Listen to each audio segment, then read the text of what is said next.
Electromagnetic waves, हमने spectrum पढ़ लिया इलेक्ट्रोमैग्नेटिक वेव्स का। अभी हम जो स्टार्टिंग वाला पोर्शन है चैप्टर का वो पढ़ेंगे, ठीक है। सबसे पहले तो मेरे को ये बताओ कि जब एक चार्ज पार्टिकल है वो रेस्ट पे है तो क्या कर रहा था? सिर्फ और सिर्फ इलेक्ट्रिक फील्ड क्रिएट कर रहा था। मूव कर रहा था कांस्टेंट वेलोसिटी से तो क्या कर रहा था? Electric field plus magnetic field. और जब ये एक्सेलरेट कर रहा था, acceleration not equal to zero, तो क्या कर रहा था? इलेक्ट्रिक फील्ड, मैग्नेटिक फील्ड और इलेक्ट्रोमैग्नेटिक रेडिएशन। ये है चैप्टर मेन, इलेक्ट्रोमैग्नेटिक रेडिएशन का। लेकिन हमने एक बात सीखी अभी तक क्या, कि जब चेंजिंग फ्लक्स होता है, चेंजिंग मैग्नेटिक फ्लक्स होता है, तो चार्जेस पे फोर्स लगती है ना। करंट कैरिंग वायर्स पे फोर्स लगती है। मुझे एक बात बताओ, करंट कैरिंग वायर या मूविंग चार्ज है तो बेसिकली चार्ज ही, यानी कि फ्लक्स, मैग्नेटिक फ्लक्स का चेंज इलेक्ट्रिक चार्जेस पे फोर्स लगा सकता है। इलेक्ट्रिक चार्जेस पे फोर्स तो सिर्फ और सिर्फ इलेक्ट्रिक फील्ड लगाता था फर्स्ट चैप्टर तक थे हम लोग तक। यस और नो? फर्स्ट चैप्टर में हमने क्या पढ़ा था? इलेक्ट्रिक फील्ड चार्जेस पे फोर्स लगाता है। यस और नो? और हम कह रहे हैं कि अब मैग्नेटिक फील्ड भी चार्जेस पे फोर्स लगा रहा है। असल में क्या हो रहा है कि जब मैग्नेटिक फ्लक्स चेंज होता है तो उससे एसोसिएटेड एक इलेक्ट्रिक फील्ड होता है, और उस इलेक्ट्रिक फील्ड के कारण ही चार्जेस पे फोर्स लगता है, ठीक है। तो जो मैग्नेटिज्म वाला चैप्टर है वो इसी बात पे बेस्ड है, क्या, कि जब मैग्नेटिक फ्लक्स चेंज होता है तो क्या होता है? एक इलेक्ट्रिक फील्ड भी होता है उसके साथ एसोसिएटेड, और उसी के कारण चार्जेस पे फोर्स लगती है। क्लियर हो गई ये बात? तो बिल्कुल सिंपल है ये तो, ठीक है। Induced electric field due to changing magnetic field. Magnetic field जब चेंज हो रहा है मतलब मैग्नेटिक फ्लक्स चेंज हो रहा है, और उसके कारण क्या पैदा हो रहा है? इलेक्ट्रिक फील्ड पैदा हो रहा है, यानी कि इंड्यूस हो रहा है। तो induced electric field due to changing magnetic field हम अभी पढ़ेंगे, ठीक है। डेरिवेशन भी आ जाएगा आगे। Whenever there is a time varying magnetic field, क्या बोला? जब भी टाइम वेरिंग मैग्नेटिक फील्ड होता है इन ए रीजन, किसी रीजन में, an electric field E is induced in that region, उसके अंदर क्या होता है? एक इलेक्ट्रिक फील्ड इंड्यूस हो जाता है। The direction of this induced electric field will be same as that of current in an imaginary loop placed in this region. हमने क्या बोला था कि एक चार्ज पार्टिकल को ऐसे ऐसे घुमा सकता है मैग्नेटिक फील्ड, यस और नो? बोला था ना। तो बेसिकली क्यों घुमा रहा था? क्योंकि वहां पे एक सर्कुलर इलेक्ट्रिक फील्ड जनरेट हो गया था, और वो सर्कुलर इलेक्ट्रिक फील्ड था तो पार्टिकल भी किसमें घूमने लग गया? चार्ज पार्टिकल सर्कुलर पाथ में घूमने लग गया, ठीक है। तो जो इंड्यूस्ड इलेक्ट्रिक फील्ड है इसकी डायरेक्शन क्या होगी? वहां पे एक इमेजिनरी लूप मान लो, वहां पे जो करंट की, इंड्यूस्ड करंट की डायरेक्शन होगी वही इंड्यूस्ड इलेक्ट्रिक फील्ड की डायरेक्शन होगी, है ना। करंट मतलब पॉजिटिव चार्ज का मूवमेंट, और पॉजिटिव चार्ज की मूवमेंट की डायरेक्शन मतलब उसी डायरेक्शन में इलेक्ट्रिक फील्ड है, क्योंकि इलेक्ट्रिक फील्ड अपनी खुद की डायरेक्शन में पॉजिटिव चार्ज को मूव करवाता है। याद आ गया? ठीक है। This induced electric field forms a closed loop. ये इलेक्ट्रिक फील्ड जो क्रिएट होता है ये कैसा लूप बनाता है? क्लोज्ड लूप बनाता है। And it is non conservative in nature. जो इंड्यूस्ड इलेक्ट्रिक फील्ड है इट इज नॉन कंजर्वेटिव, और जो नॉर्मल इलेक्ट्रिक फील्ड होता है वो कंजर्वेटिव इन नेचर होता है ना। उसका वर्क डन पाथ पे डिपेंड नहीं करता। सही है? ठीक है। तो इमेजिन करिए कि आपके पास ये एरिया है, ठीक है। इस एरिया में क्या है हमारे पास? Changing magnetic field. सही है। तो बोलिए हमने एक इमेजिनरी लूप ले लिया जिसकी रेडियस कितनी है? Small r. अब इस लूप के लिए हम लिख रहे हैं B is time varying, B is changing, मैंने बोल दिया है। फ्लक्स क्या होगा? Magnetic field into area, B into pi r square. EMF induced मतलब इसका रेट ऑफ चेंज निकालना पड़ेगा। EMF induced is equal to, बोलो इसका differentiation, minus d pi by d t. Yes और नो? पढ़ा हुआ है भाई। फ्लक्स निकाला, उसका डिफरेंशिएशन क्या आएगा? Induced EMF. ईएमएफ की वैल्यू क्या आएगी? पाई आर स्क्वायर कांस्टेंट है बाहर, बी का rate of change dB by d आ गया। बोलो EMF is equal to minus pi r square dB by d. ये बात याद रहेगी। क्या है ये? Induced EMF in this imaginary loop, ठीक है। ईएमएफ पता चल गया इस लूप के लिए। मुझे बात बताओ, वर्क डन के दो फॉर्मूले होते हैं हमारे पास, क्या क्या? Force into displacement. याद है? Work done is equal to force into displacement. अगर मैं कह दूं कि यहां पे एक चार्ज पार्टिकल रखा हुआ है, इस पे लगने वाली फोर्स क्या होगी? Q into E. यस और no? Q into E force हो गया ये तो, इंटू ये किस पाथ पे चल रहा है? सर्कुलर पाथ पे चल रहा है। इसकी बोलो ये टोटल डिस्टेंस कितना हो जाएगा? 2πr हो जाएगा। ठीक है, तो एक चक्कर कटवाने में जो वर्क डन होगा that is equal to Q into electric field into 2πr। हमने ऐसा मान लिया कि यहाँ पे इलेक्ट्रिक फील्ड है, ओके, और उस इलेक्ट्रिक फील्ड की वैल्यू क्या है? ई इंड्यूस हुआ है इसमें। ठीक है, वर्क डन की एक और डेफिनेशन होती है हमारे पास, एक और फॉर्मूला होता है चार्ज इंटू पोटेंशियल। याद करो पोटेंशियल इज इक्वल टू, मैं थोड़ा धीरे बोल रहा हूँ, ठीक है, तेज नहीं बोला जा रहा वैसे। पोटेंशियल इज इक्वल टू बोलो work done per unit charge. Q को इधर भेज दो, क्या आ जाएगा? Work done is equal to charge into potential. याद आया? तो बोलो work done is equal to charge into potential. Potential मतलब EMF, EMF is also basically क्या? पोटेंशियल या पोटेंशियल डिफरेंस। ठीक है, तो पोटेंशियल आ जाएगा। ईएमएफ की वैल्यू उठा के रखो यहाँ पे, -πr² dV/dt। ये भी वर्क डन है, ये भी वर्क डन है, दोनों को क्या कर दो? इक्वेट कर देंगे। बोलो QE into 2πr, QE into 2πr, QE 2πr is equal to Q into EMF, Q into EMF। एक सेकेंड, हाँ, चार्ज इंटू पोटेंशियल ये आ गया, चार्ज इंटू पोटेंशियल, और ये क्या आ गया? QE इंटू 2πr, ये ऊपर वाला और ये नीचे वाला। ठीक है, बोलो Q से Q कट जाएगा, एक R से एक R कट जाएगा, पाई से पाई कट जाएगा, क्या बचेगा यहाँ पे? 2E इज इक्वल टू, यहाँ क्या बचेगा? बोलो R इंटू dV/dt। 2 को इधर भेज दो, क्या आ जाएगा? E is equal to -R/2 dV/dt। आया ना? तो EMF चेंज हो, मतलब EMF इंड्यूस हुआ, तो हमें क्या कह सकता हूं? इलेक्ट्रिक फील्ड इंड्यूस हुआ है, और इलेक्ट्रिक फील्ड की वैल्यू क्या है? -R/2 dV/dt। कोई भी दिक्कत है इसमें? Changing magnetic field produces electric field. Changing magnetic field produces electric field, क्या मतलब इसका? यहां पे क्या हो रहा था? मैग्नेटिक फील्ड चेंज हो रहा था कि नहीं हो रहा था टाइम के साथ, और उसके कारण क्या हुआ? इलेक्ट्रिक फील्ड इंड्यूस हो गया। तो हमारे पास ये नया रिजल्ट आ गया हमारे पास, क्या? कि changing magnetic field produces electric field. Clear है बात? कोई दिक्कत है इसमें? ठीक है, ये देखो क्या लिखा हुआ है यहाँ पे, if B is changing in a loop, अगर मैग्नेटिक फील्ड चेंज कर रहा है किसी लूप में, then electric field is produced which is circular, है ना? इलेक्ट्रिक फील्ड पैदा होगा जो कैसा होगा? सर्कुलर होगा। Due to which current flows, जिसकी वजह से क्या होता है? करंट फ्लो करता है। अगर हमें क्वेश्चन में दे दिया जाए करंट का वैल्यू, अगर हमें करंट का वैल्यू दे दिया जाए क्वेश्चन में, और हमसे क्या पूछा जाए? ईएम जो इलेक्ट्रिक फील्ड इंड्यूस्ड है, इंड्यूस्ड इलेक्ट्रिक फील्ड है, वो पूछा जाए, कैसे निकालेंगे हम? बोलो आई आपको गिवन हो गया, आई की वैल्यू क्या होती है? VDENA, है ना? Drift velocity, charge, number of charge carriers per unit volume area.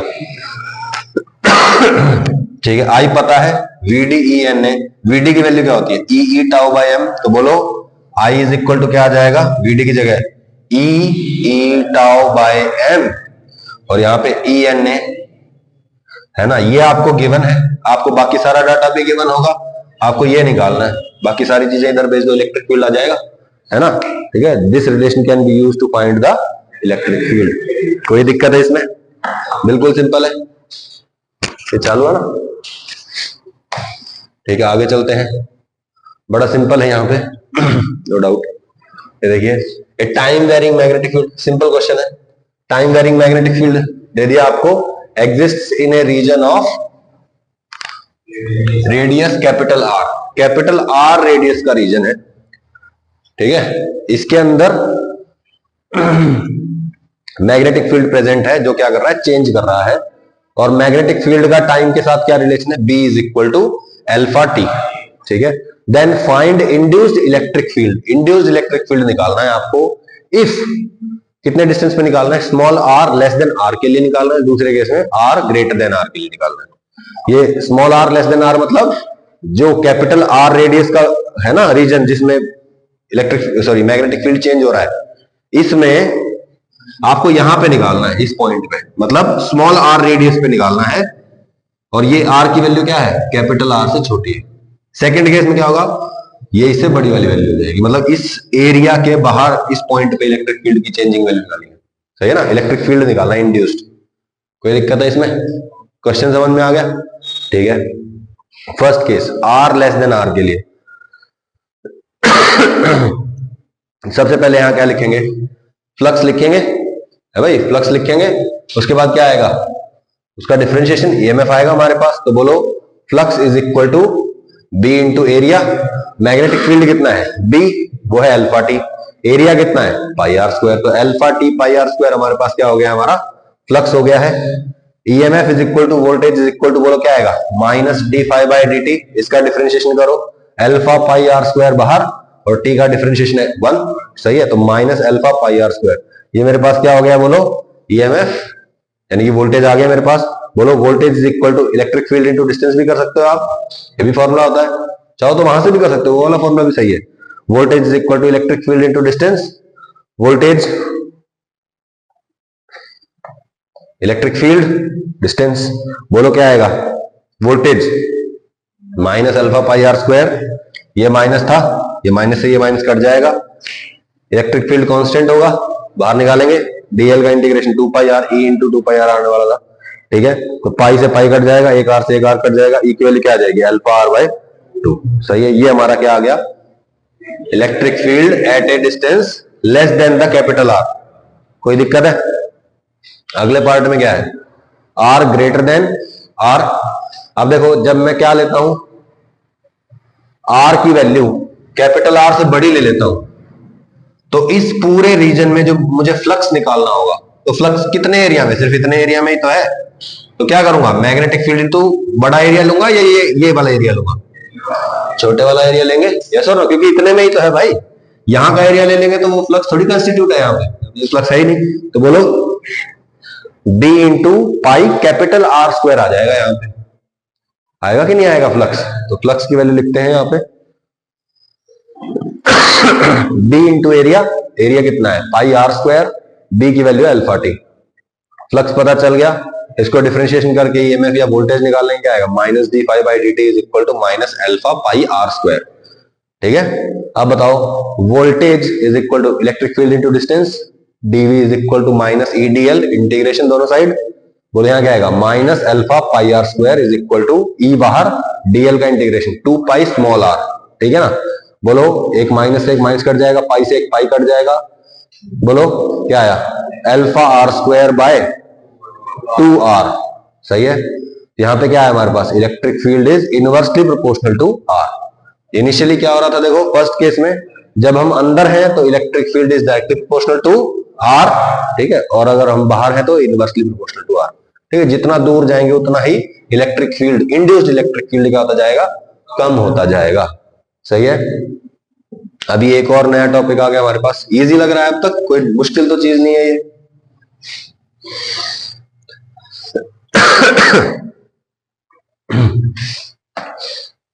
ठीक है, changing electric field also produces B. अब हमने क्या पढ़ा? Changing magnetic field produces electric field, अभी अभी पढ़ा। अभी देखते हैं changing electric field also produces magnetic field. उसका चेंज उसको क्रिएट कर रहा है, उसका चेंज उसको क्रिएट कर रहा है, ठीक है। प्रूव्ड बाय मैक्सवेल, मैक्सवेल ने प्रूव किया था। Consider a capacitor connected to AC source. ये कैपेसिटर है, ठीक है, ये इसकी प्लेट्स हो गई। It is connected to AC source. AC source है मतलब voltage is changing continuously, yes और नो, ठीक है। तो बोलो यहां पे करंट फ्लो करेगा या नहीं करेगा? कैपेसिटर को तो, कैपेसिटर जो है डीसी को तो ब्लॉक कर देता है, लेकिन एसी पास कर सकता है उससे, यस और नो। वोल्टेज चेंज कर रही है तो current is also changing with time, lead करता है करंट इसमें, ये भी याद आ गया होगा। Electric field inside the capacitor will also change obviously because the charge on the capacitor is changing, so electric field inside the capacitor will also change. कोई भी दिक्कत है इसमें? ठीक है। अच्छा, magnetic field should be non zero at points just outside and inside the capacitor. हमने experimentally ये देखा कि यहां पे और यहां पे क्या है? Magnetic field is non zero, ठीक है। तो हम कोई ना कोई फिजिक्स का लॉ लगाएंगे और चेक करते हैं कि भाई एक्सपेरिमेंटली अगर यहाँ पे मैग्नेटिक फील्ड की वैल्यू आ रही है, दोनों इधर भी आ रही है इधर भी आ रही है, तो हम क्या बोलेंगे? बोलो भाई, कोई ना कोई रीजन होगा ना, फिजिक्स का कोई लॉ है वो भी इसको प्रूव करेगा कि हाँ भाई यहाँ पे मैग्नेटिक फील्ड है। तो क्या करते हैं, देखो हम दो लूप्स मान लेते हैं। क्या है ये? देखो दो लूप है मेरे पास। एक कैपेसिटर था ऐसे, तो मैंने क्या किया, एक तो ये लूप मान लिया आउटसाइड द कैपेसिटर, ठीक है, ये लूप मान लिया, और एक लूप मान लिया ऐसे ऐसा ही इनसाइड द कैपेसिटर, है ना। दोनों के लिए बी की वैल्यू क्या आनी चाहिए? नॉन जीरो आनी चाहिए। क्या आनी चाहिए? नॉन जीरो, क्योंकि एक्सपेरिमेंटली देख लिया ना कि यहाँ पे मैग्नेटिक फील्ड आ रहा है, यहाँ पे भी मैग्नेटिक फील्ड आ रहा है। कौन सा लॉ लगाएंगे? Ampere circuital law. क्या? Integral B dot d L is equal to mu naught I, है ना, यही लगाएंगे। ठीक है, पी पॉइंट के लिए लगा देते हैं। बोलो, पी पॉइंट के लिए क्या हो रहा था? इधर से वायर आ रहा था, इस लूप के अंदर कितना करंट इनक्लोज्ड है? आई करंट इनक्लोज्ड है। बोलिए, integral B d L is equal to mu naught I. I is non zero, तो म्यू नॉट आई रहेगा, बी बाहर, डीएल का इंटीग्रेशन 2 पाई आर, ये 2 पाई आर हो जाएगा, 2 पाई आर इधर लेके गए, B is equal to mu naught I by 2 pi R something. B की वैल्यू क्या आई है? नॉन जीरो आई है। जीरो आया क्या मैग्नेटिक फील्ड? अच्छा, but for point M, M कौन सा है? अंदर वाला, कैपेसिटर के अंदर वाले के लिए अप्लाई करके देखते हैं। क्या किया मैंने? Integral B d L is equal to mu naught I. बोलो, इस लूप के अंदर कितना करंट है? जीरो दिख रहा है मेरे को तो। बोलो भाई, इस लूप के अंदर करंट है क्या? नहीं, तो बोलो म्यू नॉट आई क्या हो जाएगा? जीरो, यानी कि B into 2 pi r is equal to zero आ गया। ये तो जीरो है नहीं, तो क्या है? बी की वैल्यू जीरो आ गई यहां से। लेकिन ये तो कॉन्ट्रडिक्ट कर गया इस फैक्ट को कि हमने एक्सपेरिमेंटली चेक किया, यहां पे मैग्नेटिक फील्ड आना चाहिए। ये लॉ कह रहा है कि जीरो है, एक्सपेरिमेंट कह रहा है कि नॉन जीरो है। किसकी चलेगी? किसकी चलेगी, एक्सपेरिमेंट की या थ्योरी की? एक्सपेरिमेंट की चलेगी, क्योंकि एक्सपेरिमेंट तो कोल्ड हार्ड फैक्ट हो गया ना, उसको तो चेंज नहीं कर सकते भाई। ठीक है, तो क्या हुआ? दिस इज ए कॉन्ट्रडिक्शन इसके बीच में, थ्योरेटिकल आंसर और एक्सपेरिमेंटल रिजल्ट। अगर मैच कर जाते हैं तब तो कोई दिक्कत ही नहीं है, लेकिन अगर मैच नहीं करते मतलब हमारी थ्योरी गलत है। थ्योरी में हमें कुछ ना कुछ चेंज करना पड़ेगा, है ना, छोटा मोटा इंप्रूवमेंट करना पड़ेगा। तो क्या इंप्रूवमेंट किया गया? ठीक है, B at points M and P, P और एम बाहर वाले और अंदर वाले पॉइंट के लिए क्या होना चाहिए? मैग्नेटिक फील्ड नॉन जीरो होना चाहिए। So Maxwell modified the Ampere's circuital law. Ampere circuital law में क्या किया? थोड़ा सा मॉडिफिकेशन कर दिया। चेंज नहीं कर सकते ना, क्योंकि बाकी सारी चीजों में तो एसीएल वैलिड है, एक इस केस में क्या है? वैलिड नहीं है। क्यों नहीं है वैलिड, वो भी देख लेंगे अभी। क्योंकि so Maxwell modified the ACL for point M, consider electric flux। Electric flux consider करिए आप। पॉइंट M कौन सा है? अंदर वाला, यहां बना देता हूं मैं, M अंदर वाला है ना, P बाहर वाला है। ठीक है, यहाँ पे P है, यहाँ पे M है। बोलो, यहाँ पे लेट से चार्ज Q, तो यहाँ पे कितना होगा? माइनस Q, है ना। यहाँ पे इलेक्ट्रिक फील्ड की वैल्यू पता है आपको, Q बाई एप्सिलॉन नॉट, याद आया कुछ? बोलो, flux, flux electric, consider electric flux. Electric flux is equal to electric field into area. Electric field कितना होता है कैपेसिटर के अंदर? Q by A epsilon naught into area कर दिया, तो बोलो ए से ए कट जाएगा, क्या बचेगा? Q by epsilon naught. तो बोलो electric flux is equal to Q by epsilon naught. ठीक है, मैं इसको डिफरेंशिएट कर दूं क्या? डिफरेंशिएट किया मैंने, rate of change of electric flux is equal to 1 by epsilon naught. 1 by epsilon naught बाहर आ गया, और किसका डिफरेंशिएशन आ गया? चार्ज का। ये क्या है? Rate of change of charge. Current नहीं होता वो, है ना, तो ये क्या है? करंट ही है। बोलो, तो बोलो हमने क्या किया? dq by dt is equal to current equivalent to changing electric field या फ्लक्स।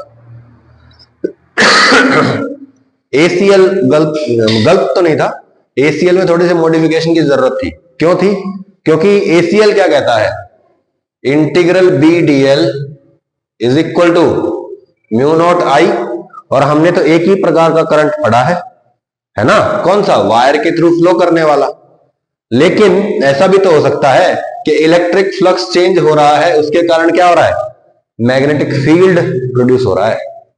यस और नो? जैसे भाई मैग्नेटिक फील्ड चेंज होने से इलेक्ट्रिक फील्ड प्रोड्यूस हो रहा था, तो इलेक्ट्रिक फील्ड के चेंज होने से मैग्नेटिक फील्ड भी तो प्रोड्यूस हो सकता है। यस और नो? तो यहां पे यही हो रहा है असल में कि इस यहां पे इलेक्ट्रिक फील्ड चेंज हो रहा है ना बार बार, amount of charge in the capacitor is changing, तो electric field is also changing which produces magnetic field, इसलिए मैग्नेटिक फील्ड नॉन जीरो आ रहा था।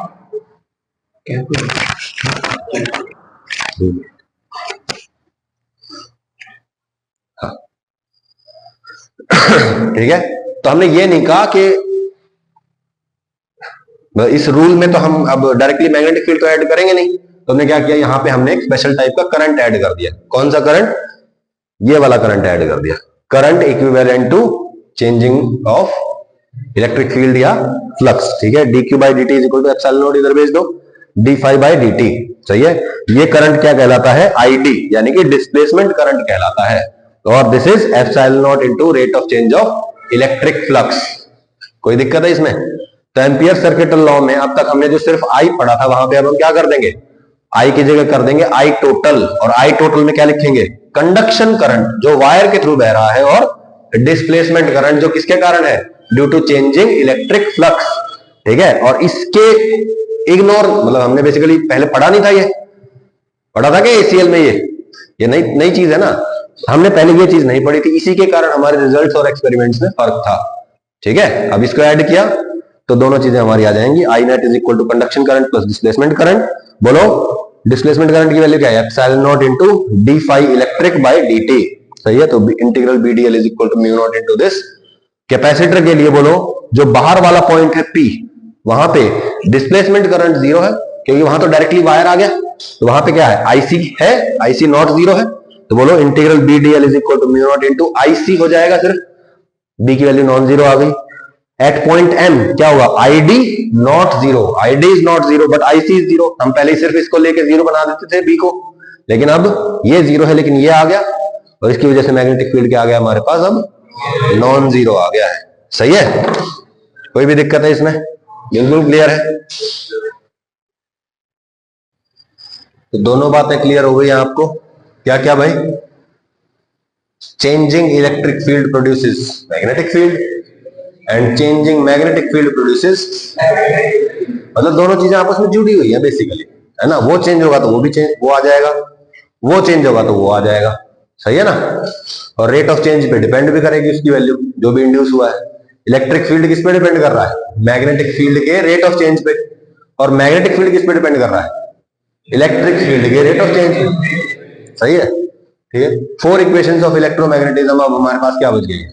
हमने मैग्नेटिज्म या सिर्फ इलेक्ट्रोस्टैटिक्स पढ़ा था, अब इलेक्ट्रोमैग्नेटिज्म के बारे में पढ़ते हैं। क्या, गॉस थ्योरम फॉर इलेक्ट्रोस्टैटिक्स क्या था, integral E dot dA is equal to charge inside by epsilon naught, है ना, net flux coming out of a closed surface depends on charge inside, और वैल्यू क्या होती है फ्लक्स की, Q इनसाइड बाय एप्सिलॉन। ठीक है ना, Gauss theorem for magnetism, Gauss theorem क्या थी, integral BDA is equal to zero. ये क्या हो रहा था, बोलो अंदर के चार्ज पे इलेक्ट्रिक फ्लक्स डिपेंड करता है, ये क्या है, मैग्नेटिक फ्लक्स। अब अंदर एक सिंगल पोल हो सकता है क्या, कभी भी आइसोलेटेड पोल तो हो नहीं सकता। फॉर एग्जांपल मैंने एक मैग्नेट ले ली, बोलो नेट इस लूप से कितना फ्लक्स पास हो रहा होगा, अगर मैंने यहां पे लूप ले लिया होता तो भी जीरो, क्योंकि भाई जब यहां से मैग्नेटिक फील्ड निकल रहा है तो इधर से एंटर भी तो कर रहा है, और इधर एंटर कर रहा है तो यहां पे क्लोज लूप बना रहा है, तो इस लूप के अंदर जितना एंटर करता है उतना ही बाहर में निकल जाता है। इसलिए हमेशा क्लोज्ड सरफेस के लिए integral BDA is equal to zero. सही है ना, magnetic flux for a close surface is always zero, electric flux for any close surface depends on the charge inside. सही है, Maxwell Ampere circuital law, Ampere circuital law था, Maxwell ने change किया तो अपना नाम लगवा लिया, मैक्सवेल एम्पियर सर्किटल लॉ क्या है, integral BDL is equal to mu naught IC conduction वाला, और ये म्यू नॉट इंटू ID मतलब डिस्प्लेसमेंट करंट, जो कि मैक्सवेल का कंट्रीब्यूशन है। क्लियर है भाई? ठीक है। Faraday's law of electromagnetic induction, Faraday का लॉ क्या है? इंटीग्रल ई डीएल आना चाहिए, वैसे तो डीए नहीं आएगा, डीएल, ये डीएल है। ये बेसिकली क्या है? इंटीग्रल ई डीएल क्या होता है भाई? पोटेंशियली तो होता है ईएमएफ। अरे EMF induced is equal to minus d phi E नहीं आएगा, फाइव बी आएगा, ठीक है ना? तो बोलो integral E dl is equal to minus d phi by d t, ठीक है ना?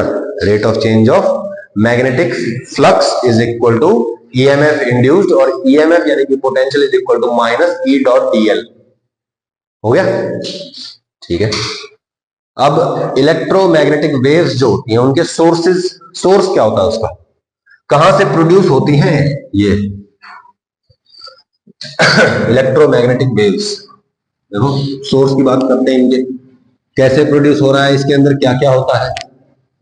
मुझे बताओ कि अगर किसी जगह पे मैग्नेटिक फील्ड चेंज हो रहा होगा तो वहां पे इलेक्ट्रिक फील्ड होगा या नहीं होगा? होगा ना? और अगर चेंजिंग मैग्नेटिक फील्ड होगा तो इलेक्ट्रिक फील्ड होगा, मतलब दोनों होंगे। एक चेंजिंग है तो दोनों आए हुए हैं, और एक चेंजिंग है उसका रेट ऑफ चेंज के ऊपर इसका वैल्यू डिपेंड करेगा, इसके रेट ऑफ चेंज पे उसका वैल्यू डिपेंड करेगा। सही है? तो बोलो सोर्स ऑफ इलेक्ट्रोमैग्नेटिक वेव्स होते हैं accelerated charge particles. Electromagnetic waves बोल दो या इलेक्ट्रोमैग्नेटिक रेडिएशन बोल दो, बात एक ही है, ठीक है? आपको बताया भी था, ये मूव कर रहा है एक्सेलरेशन नॉट जीरो, क्या करेगा? Electric field, magnetic field, electromagnetic radiation या इलेक्ट्रोमैग्नेटिक वेव्स, ठीक है? आप मेरे को ये बात बताओ, अगर कोई चार्ज पार्टिकल एक्सेलरेट कर रहा है मतलब उस पर फोर्स लग रही है, वो मूव कर रहा है, फोर्स लग रही है, फोर्स लग रही है, मूव कर रहा है, मतलब फोर्स इंटू डिस्प्लेसमेंट वर्क होगा, है ना? मतलब किसी एक्सटर्नल एजेंट ने एनर्जी खर्च की है। अगर किसी ने एनर्जी खर्च की है तो वो एनर्जी खत्म हो जाएगी क्या? डिस्ट्रॉय हो जाएगी क्या? वो कहीं ना कहीं स्टोर हो जानी चाहिए, या तो या रिलीज हो जानी चाहिए। तो जो चार्ज पार्टिकल है क्या ये एनर्जी स्टोर करके रख सकता है क्या? नहीं। तो ये क्या करेगा? जो वर्क हो रहा है इस पे, उस एनर्जी को रेडिएट कर देगा। कौन जुड़ा हुआ है इससे? ये मूव कर रहा है, इसके साथ इलेक्ट्रिक फील्ड और मैग्नेटिक फील्ड एसोसिएटेड हो रहे हैं, और इलेक्ट्रिक फील्ड और मैग्नेटिक फील्ड एनर्जी कैरी कर सकते हैं। पढ़ा है ये भी, electric field and magnetic field carry energy. अच्छा, ये दोनों एनर्जी कैरी करते हैं, ये दोनों इससे जुड़े हुए हैं, इसको एनर्जी रिलीज करनी है, किसकी फॉर्म में करेगा? इलेक्ट्रिक फील्ड और मैग्नेटिक फील्ड के कॉम्बिनेशन की फॉर्म में करेगा। और जो इलेक्ट्रिक फील्ड और मैग्नेटिक फील्ड का कॉम्बिनेशन होता है उसको क्या कहते हैं? इलेक्ट्रोमैग्नेटिक वेव या इलेक्ट्रोमैग्नेटिक रेडिएशन। नहीं आई बात समझ? क्लियर है? तो बस यही बात है कुल मिला के, ठीक है? तो बोलो एक्सेलरेटेड चार्ज पार्टिकल ऑसिलेटिंग भी हो सकते हैं, एक्सेलरेटिंग भी हो सकते हैं, क्या प्रोड्यूस करेंगे भाई? Electromagnetic radiation. Electric field creates magnetic field, magnetic field creates electric field, वो दोनों जुड़े हुए हैं वैसे भी, ठीक है? बोथ कैरी सेम एनर्जी, ठीक है? ऑब्वियसली ये तो भेदभाव नहीं करेगा ना कि भाई मेरे पास 10 जूल वर्क किया गया, मेरे पास 10 जूल वर्क किया किसी ने, तो क्या करना है? इसको एनर्जी रिलीज करनी है। इसको एनर्जी रिलीज करनी है, क्या इलेक्ट्रिक फील्ड में ज्यादा और मैग्नेटिक फील्ड में कम कर देगा क्या ये? नहीं, दोनों में बराबर बराबर एनर्जी भेजेगा, ठीक है? और that is equal to total energy of electromagnetic radiation, ठीक है? तो both carry same energy. Energy density of electric field क्या होता है? Half epsilon naught E square, पढ़ा हुआ है ये, है ना? Energy density of electric field पढ़ा हुआ है भाई, half epsilon naught E square. Energy density of magnetic field ये भी पढ़ा हुआ है, half B square by mu naught या फिर B square by 2 mu naught, बात वही है, ठीक है? तो बोलो एनर्जी डेंसिटी दोनों की पता है, दोनों सेम होती है, ठीक है? अच्छा, all electromagnetics have electromagnetic waves have same speed, और वो क्या होती है? स्पीड ऑफ लाइट के बराबर है। असल में स्पीड जो लाइट है that is also electromagnetic wave, उसकी पर्टिकुलर फ्रीक्वेंसी होती है, पर्टिकुलर वेवलेंथ होती है ना? और वो इस रेंज में होती है कि वो हमारी आंखों के द्वारा दिख जाती है ना? इसलिए इसको बोलते हैं विजिबल रीजन में जो लाइट है दैट इज, ठीक? EX मतलब एक्स डायरेक्शन में क्या है? इलेक्ट्रिक फील्ड एग्जिस्ट कर रहा है, वाई डायरेक्शन में मैग्नेटिक फील्ड एग्जिस्ट कर रहा है, दोनों साइनोसॉइडल होंगे और दोनों के दोनों का फेज सेम रहेगा, यानी कि they are in phase with each other, यानी कि E naught sine something B y क्या होगा, बी नॉट साइन समथिंग, दोनों का सेम फेज रहेगा। सेम फेज है मतलब दोनों साइन है, दोनों का सेम फेज है, मतलब जब ये मैक्सिमम होगा तब ये भी क्या होगा, मैक्सिमम। जब ये मिनिमम तो ये भी मिनिमम। यस और नो? ठीक है। अच्छा, वेव्स, वेव्स वाला जो चैप्टर है उससे हमने कुछ रिजल्ट निकाल रखे हैं। के जो होता है ये के, this is equal to 2 pi by lambda. Omega क्या होता है, एंगुलर फ्रीक्वेंसी। ठीक है। स्पीड ऑफ वेव क्या होता है, ओमेगा बाय के बराबर होता है। ठीक है ना, इस ओमेगा को के से डिवाइड कर दो, क्या आता है, वेव नंबर बोलते हैं इसको। ओमेगा बाय के इज इक्वल टू सी, सी आता है इसका, सी इज स्पीड ऑफ लाइट। ठीक है, ऐसे भी याद कर सकते हो आप इसको, ओमेगा इज इक्वल टू के सी, ओमेगा इज इक्वल टू हाँ के सी। ठीक है, और सी की वैल्यू होती क्या है किसी भी मीडियम में, 1 by under root mu epsilon होती है ना, और अगर वैक्यूम है तो म्यू नॉट। ठीक है, तो बोलो B naught is equal to E naught by c, ये रिलेशन याद कर लो। याद करने वाली बातें हैं, कर लोगे क्या, E naught, B naught is equal to E naught by C for any medium, speed of electromagnetic wave in that medium is 1 by under root mu epsilon, mu epsilon, mu epsilon। ठीक है, याद रहेगी बात। Vacuum है तो mu not epsilon not. Clear? Electromagnetic waves carry energy and momentum. Electromagnetic waves जो होती हैं उसके अंदर कौन है, इलेक्ट्रिक फील्ड और कौन है, मैग्नेटिक फील्ड। दोनों के पास क्या होती है, एनर्जी, है ना, एनर्जी रेडिएट कर रहा है बेसिकली वो पार्टिकल। ठीक है, तो electromagnetic waves carry energy and momentum. As electromagnetic waves carry momentum, it can also exert pressure. Momentum का रेट ऑफ चेंज क्या होता है, फोर्स, और force per unit area pressure. तो बोलो pressure is equal to force by area. Force बोले तो rate of change of momentum, change in momentum by time, rate of change of momentum, और ये एरिया। तो बोलिए क्या आ गया हमारे पास, प्रेशर। तो electromagnetic waves can also exert pressure. अगर कहीं पूछ लिया जाए तो आप बता सकते हैं। If total energy transfer to a surface is in t time, times नहीं आएगा, टाइम आएगा, टी टाइम में जो एनर्जी ट्रांसफर हुई है वो क्या है, u एनर्जी है, then magnitude of total momentum transferred to it is u by c, क्योंकि स्पीड ऑफ लाइट से आ रहा है ना, तो बोलो momentum is equal to u by c। आप याद कर लेंगे, हो गया याद? ठीक है, इसका सिर्फ डायमेंशन ही आप चेक कर सकते हो, क्योंकि जब कोई भी चीज स्पीड ऑफ लाइट से ट्रेवल करती है तो उसकी एनर्जी हाफ mv स्क्वायर के तरीके से, उसकी जो स्पीड है ना दैट इज बेसिकली रिलेटिविस्टिकली इनवेरिएंट। आप किसी भी फ्रेम से देखेंगे ना तो वो उतनी स्पीड दिखाई देगी। आप ऐसे सोच रहे हो कि इधर से आपने एक लाइट शाइन की और इधर से आपने एक लाइट शाइन की, दोनों स्पीड ऑफ लाइट से ट्रेवल कर रहे हैं। यहाँ पे जो फोटोन्स होंगे, आप इस फोटोन पे बैठ जाओ, आपका एक दोस्त दूसरे फोटोन पे बैठ जाएगा, आप एक दूसरे को कितनी स्पीड से देखेंगे, 2c से सोच रहे हैं ना आप, c से ही देख सकते हैं आप, ठीक है ना। इसलिए यहाँ पे सिंपली u बाय c आ जाएगा। ये थोड़ा अलग कंसेप्ट है, याद करना है आपको। एक formula b naught is equal to e naught by c और p is equal to u by c। Moment, total momentum transferred in t time is equal to u divide by c। ठीक है, u क्या है बोलो, total energy transferred. ठीक है, कोई दिक्कत है भाई? ठीक है, c is large, p is of very small magnitude. c की वैल्यू बहुत ज्यादा होती है, इसलिए जो ओवरऑल मोमेंटम ट्रांसफर्ड होता है वो क्या होता है, बहुत ही कम होता है।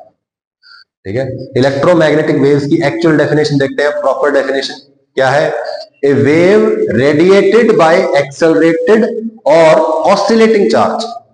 एक ऐसी वेव जो किसने छोड़ी है, एक्सेलरेटेड या फिर ऑसिलेटिंग चार्ज ने छोड़ी है, इन विच, जिसके अंदर वेरिंग मैग्नेटिक फील्ड, चेंज होता हुआ magnetic field is the source of electric field. Change होता हुआ मैग्नेटिक फील्ड किसका सोर्स है, इलेक्ट्रिक फील्ड का।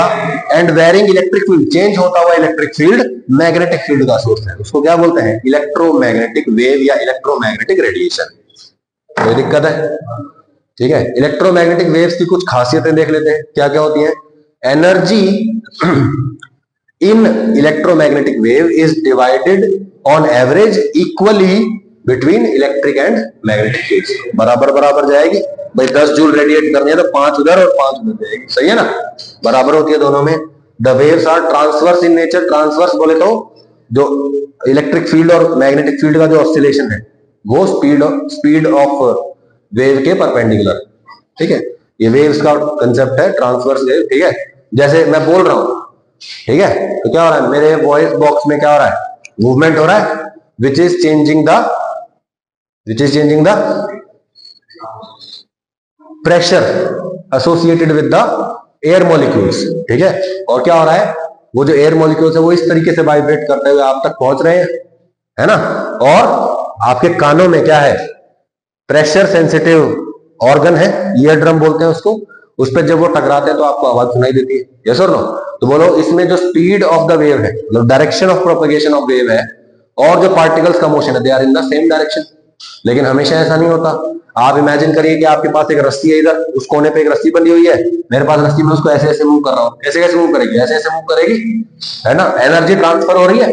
लेकिन जो रस्सी का कोई भी एक पॉइंट पकड़ो, वो ऐसे ऐसे मूव कर रहा है ना, रस्सी का पॉइंट ऐसे ऐसे मूव कर रहा है, एनर्जी आगे जा रही है। तो इसमें क्या हो रहा है, propagation of wave is perpendicular to oscillation of particles in the medium.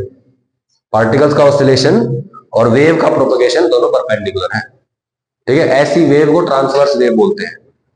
Okay, electromagnetic waves carry energy and exert force and pressure. इनके अंदर एनर्जी होती है, तो वो फोर्स और प्रेशर एक्सर्ट कर सकते हैं, लगा सकते हैं।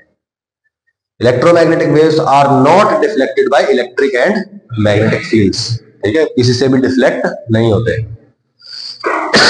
Electromagnetic waves are transverse in nature. चाहिए वापस वही बात आ गई, that is electric field and magnetic fields are perpendicular to each other and to the direction of propagation of wave. ठीक है, ये ग्राफ देखते हैं, ये देखो,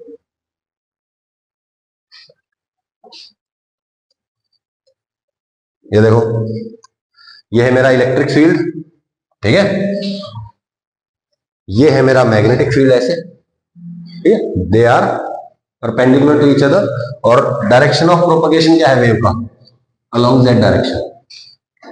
कोई दिक्कत है इसमें, तो सिंपल है। तो ये हमारा चैप्टर बेसिकली यहाँ पे कंप्लीट हो जाता है, क्योंकि इसके आगे क्या है, इलेक्ट्रोमैग्नेटिक स्पेक्ट्रम, रमी वक्सी करके मैंने आपको ये ऑलरेडी याद करवा दिया है ना, R M I V U X, ये एक्स और ये वाई। ठीक है, क्वेश्चंस है, ये मैं आप पे छोड़ रहा हूं, कर सकते हैं आप, ये कर लोगे।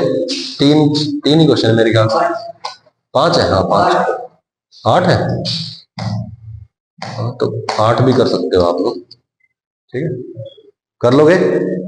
थियोरेटिकल क्वेश्चंस है, थोड़ी बहुत कैलकुलेशन है, फॉर्मूला आपको याद होना चाहिए, सारा काम आपका है। मेरी तरफ से चैप्टर कंप्लीट है।